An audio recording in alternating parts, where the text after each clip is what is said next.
everyone, my name is Liz Robson and welcome to my channel where I read and review books, looking for that one book that will bring back my passion of reading and writing back, and still haven't found that one book, but we did get our first 4-star book, and that is The Problem with Forever by Jennifer L. Armentrout. A lot of the books I was reading by her lately were like duds, but I was really happy with this one. This is a story about a girl named Mallory.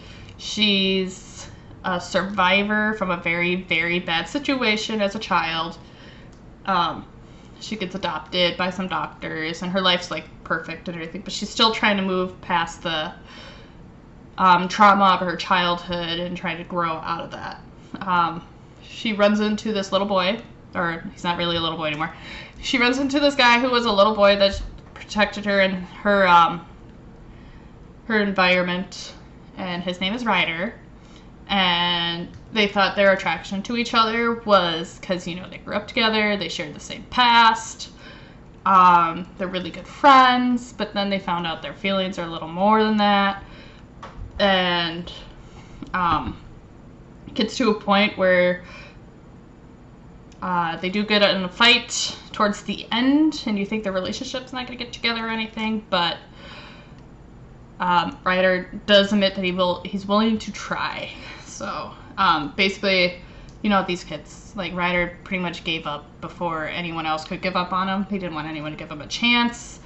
So Mallory pretty much had to slap that in his face and be like, you're not going anywhere. But anyways, there's that. There is a part in this book brought tears to my eyes, and I was super attached to a character, and that's all I'm gonna say.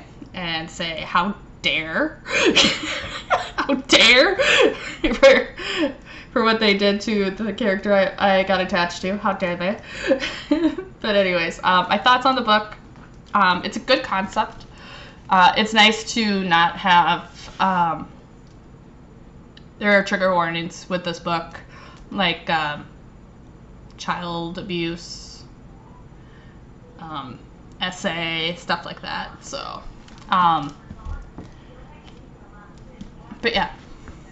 So there's that. But anyways, it's nice to see that it's not glorified or anything, and it shows like the aftermath and how long it takes to heal from something like that. And you have to really be willing to not play the victim anymore in order to get out of that situation. So I really like that about this story. So you have one that's trying to move past it, but they feel like they're stuck and everything, but they're actually growing and moving past it, while the other one looks like he grew out of it. He moved past it, but he actually didn't. So it's really nice to see that. So I really liked it. It did bring tears to my eyes, especially when Ryder tried to break up with Mallory because she deserved better than him. Because, you know, and that's when she told him, like, you know, you're stuck. You're in this mindset. You have to get out of it. You're worth more than you think you are. Which is understandable that some kids in the system do feel that way. And it's just nice to see it portrayed in a book. So other than that, I really liked it. I really connected with the characters. It was really good. I really appreciate it. I did give it 4 stars because it brought tears to my eyes. It was a good 3-star until about towards the end. But yeah, it's our first 4-star book. Like I said, it was a really good concept. I loved how they showed the characters growing and everything, or make it look like they're growing, or feel like in their thoughts, like, I'm not growing. I don't see any progress. But then they look back, it's like, oh yeah, I guess there is a lot of progress. So I do recommend this book. There are trigger warnings. So there's that. So make sure you are aware of the trigger warnings. There's some other ones in there, but I can't remember exactly what they are. But there's those. It takes place in my home away from home. It takes place in Baltimore, which is amazing. So I know exactly what the location looked like when they were talking about the different areas and everything, because I've been to Baltimore. I love Baltimore. The area that Mallory is usually the area that I've been hanging out in, but I have been through the more rougher side for a little bit. I was mostly on a train, but but I've seen it, so but yeah, it's a book. Like I said, I recommend it. It's really good. And it actually tells me that Jennifer L. Armentrout is still one of my favorite authors, which was good. Like I said, the last 2 or 3 books I read by her, they were duds. So it's good to finally have something to prove that she's still my favorite author. So I do recommend the book. Other than that, I don't have anything else to update. That is my first... This video is coming out later than I said it would.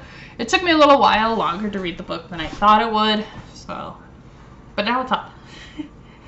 I will see you guys next time. If you have any suggestions on what I should read next, please leave them in the comment section below, and I will add them to my long list of books that need to be read.